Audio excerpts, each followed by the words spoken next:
Hi friends, డాబా style parotta ఇంట్లో ఎలా చేసుకోవాలో చూసేద్దాం.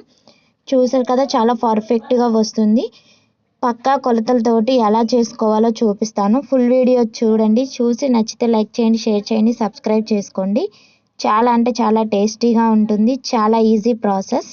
పరోటా తయారీ విధానం: ముందుగా ఒక గిన్నె తీసుకోవాలి. గిన్నెలోకి కప్పున్నర మైదా తీసుకోవాలి. హాఫ్ స్పూన్ షుగర్ తీసుకోవాలి. సాల్ట్ సరిపడినంత వేసుకోవాలి. ఇప్పుడు బాగా ఒకసారి మిక్స్ చేసిన తర్వాత వాటర్ తోటి గోధుమ పిండి ఎలాగైతే మనము ప్రిపేర్ చేస్తామో అలాగ చేసుకోవాలి.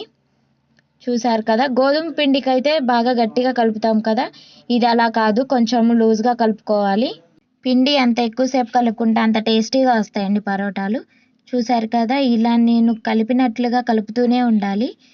ఇలా ఒక 15-20 మినిట్స్ కలిపినామంటే చాలా మెత్తగా వస్తుందండి పిండి. చూసారు కదా,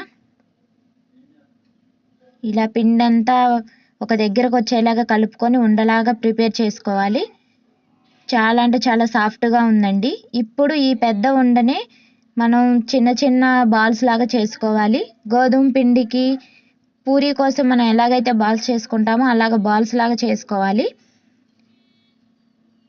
ఇలాగ అన్ని బాల్స్ లాగా ప్రిపేర్ చేసుకొని, చూసారు కదా, వెన్న ఉన్నట్లే ఉంది. ఇలా మెత్తగా కలుపుకోవాలండి. ఎంత బాగా కలుపుకుంటే అంత చాలా టేస్టీగా వస్తాయి. ఇలా నేను అన్ని ఉండలాగా చేసుకొని ఒక గిన్నెలో పెట్టేస్తున్నాను. ఇలా అన్ని పెట్టేసిన తర్వాత ఒక మూత పెట్టేయాలండి. మూత పెట్టేసి ఒక 15-20 మినిట్స్ వరకు అలాగ నాననివ్వాలి. అలా 15-20 మినిట్స్ నానిన తర్వాత ఒక ఎల్లెడుపు ప్లేట్ ఒకటి తీసుకోవాలి. పూరీ కర్ర తీసుకోవాలి. పూరీ ప్రిపేర్ చేసే ప్లేట్ తీసుకున్నా పర్వాలేదండి. కాకపోతే విడిగా ఇలాంటి పెద్ద ప్లేట్ తీసుకుంటే బాగా పెద్దగా వస్తాయి కాబట్టి ఇదైతే పర్ఫెక్ట్గా ఉంటుంది. అందుకే ఇది తీసుకున్నాను. మనం కలుపుకున్న ఉండలు, ఇంకా కొద్దిగా పొడిపిండి, నేనైతే నెయ్యి తీసుకున్నానండి. నెయ్యి లేని వాళ్ళు ఆయిల్తోనైనా ఇవి ప్రిపేర్ చేసుకోవచ్చు. నెయ్యి అయితే చాలా టేస్టీగా ఉంటుంది, అందుకే నెయ్యి తీసుకున్నాను. మనం తీసుకున్న ప్లేట్ మీద కొద్దిగా పొడిపిండి చల్లుకొని మైదా పిండి బాల్ ఒకటి తీసుకొని మన చపాతీ ఎలాగైతే ఒత్తుతామో అలాగ ఒత్తుకోవాలి. కాకపోతే చపాతీ కంటే ఇంకా చాలా పల్చగా ఒత్తుకోవాలి. ఎంత వీలైతే అంత పల్చగా ఒత్తుకోవాలి. అలా ఒత్తుకుంటేనే చాలా టేస్టీగా వస్తుందండి. చూసారు కదా, ఇలా చపాతీలాగా ప్రిపేర్ చేసుకున్న తర్వాత కొద్దిగా నెయ్యి తీసుకొని మొత్తం పూరీకి అప్లై చేయాలి. చూసారు కదా, ఇలాగా పూర్తిగా నీట్గా అప్లై చేసుకోవాలి అన్ని మూలలకి. నెయ్యి అప్లై చేసిన తర్వాత కొద్దిగా పొడిపిండి చల్లుకోవాలి. ఇప్పుడు చాకు కానీ పిజ్జా కట్టర్ కానీ తీసుకొని చిన్న చిన్న లేయర్స్లా కట్ చేసుకోవాలి. ఎంత సన్న లేయర్స్ వీలైతే అంత సన్నగా కట్ చేసుకోవాలి. నేనైతే చాకుతోటి కట్ చేస్తున్నాను. చూసారు కదా, ఇలాగ చాలా సన్నగా కట్ చేసుకోవాలి. మీకు ఎంత వీలైతే అంత సన్నగా కట్ చేసుకోండి. అలా సన్నగా కట్ చేయటం వల్ల చాలా ఎక్కువ లేయర్స్ వస్తాయి, చాలా టేస్టీగా ఉంటుంది.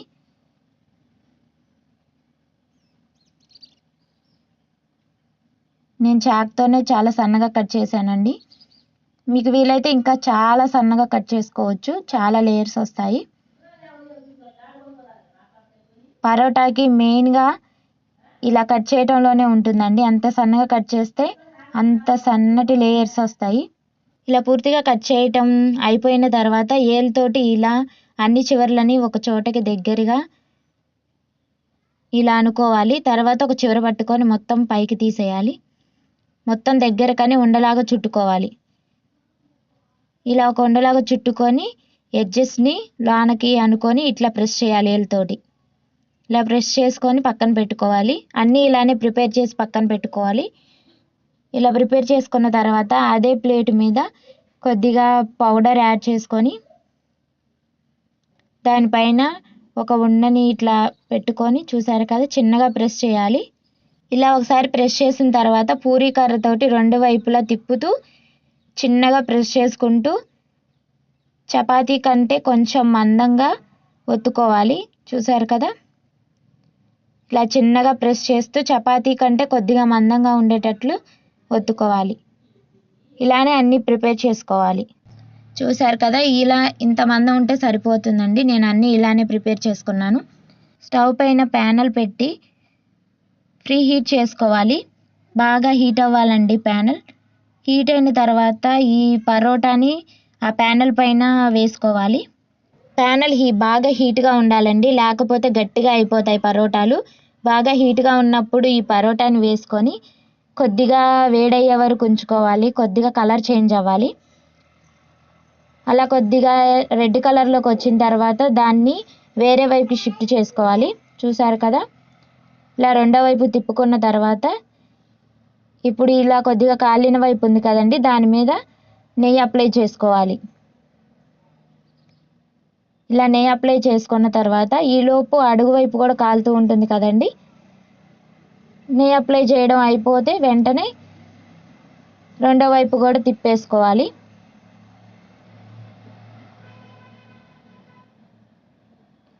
ఇలా సెకండ్ వైపు కూడా తిప్పేసుకొని చూసారు కదా, చాలా బాగా కాలింది. ఇప్పుడు ఈ వైపు కూడా నెయ్యి అప్లై చేసుకోవాలి. ఇలా నీట్గా నెయ్యి అప్లై చేసుకున్న తర్వాత కొద్దిగా ఎర్రగా అయ్యే వరకు కాల్చుకోవాలి. మీడియం టు హై ఫ్లేమ్లో కాల్చుకుంటే పరోటాలు లోన వరకు బాగా కాలుతాయండి. చూసారు కదా, ఇలా ఎర్రగా కాలితే సరిపోతుంది. ఇలానే అన్ని పరోటాలను కాల్చుకోవాలి. నాకైతే చాలా బాగా వచ్చాయండి. నేను చూపించిన కొలతలతోటి నేను చూపించిన విధంగా ట్రై చేసి చూడనండి, చాలా బాగా వస్తాయి. పిల్లలైనా పెద్దలైనా తినడానికి చాలా ఇష్టపడతారండి పరోటాలు.